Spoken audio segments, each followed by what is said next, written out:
Quel point commun entre Michael Guignon, chef du renommé Le Gagne, et le 13 avril 1889? Un seul, la Tour Eiffel.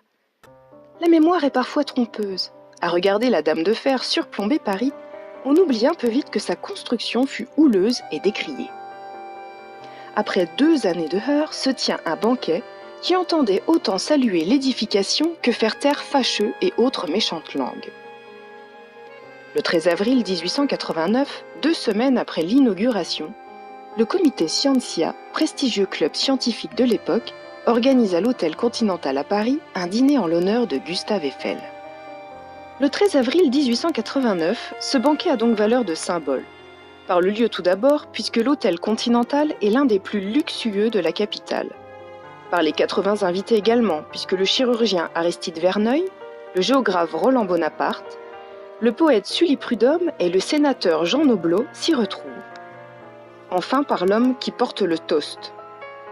Jules Jansin, astronome et membre de l'Académie des sciences, handicapé, dont la ténacité fait écho à celle d'Eiffel.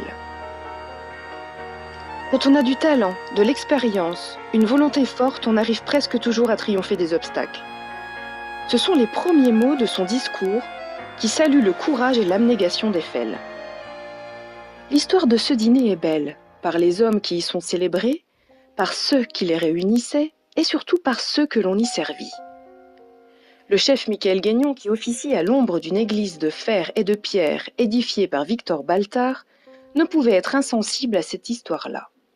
Il a donc décidé de célébrer l'anniversaire en retrouvant et sublimant la saveur de cette soirée.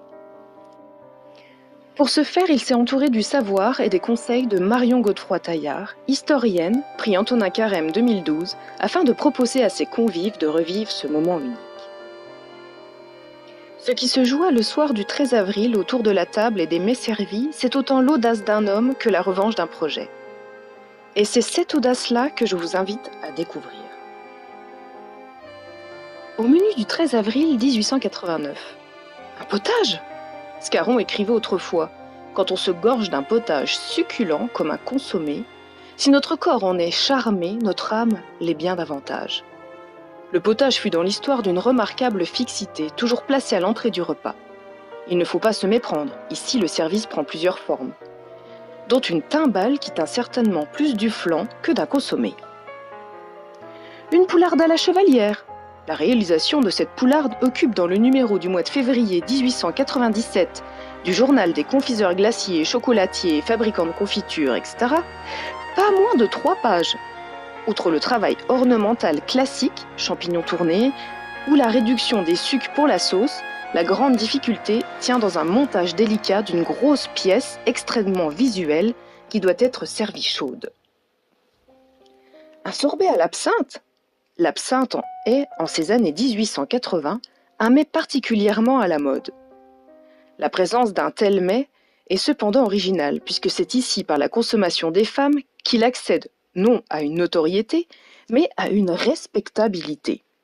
La gageure à l'époque, comme aujourd'hui, réside dans sa réalisation. La forme d'un sorbet se heurte au degré d'alcool de l'absinthe qui rend délicate la prise au froid. Une bombe ? Le terme est étonnant, mais les bombes sont alors des entremets très prisés. Ils sont froids, glacés. Pour autant, la texture n'est pas le classique montage d'une crème anglaise à la crème, justement, mais plutôt d'un parfait. Quant aux couleurs, elles n'ont souvent rien à voir avec le parfum dégusté.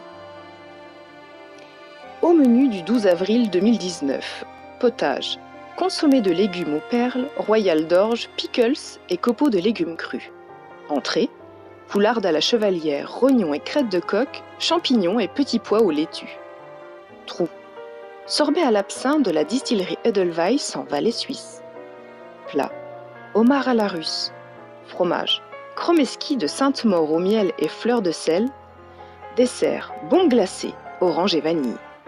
Mignardise, petits choux et truffes au chocolat. Liqueur. Corbeille de fruits.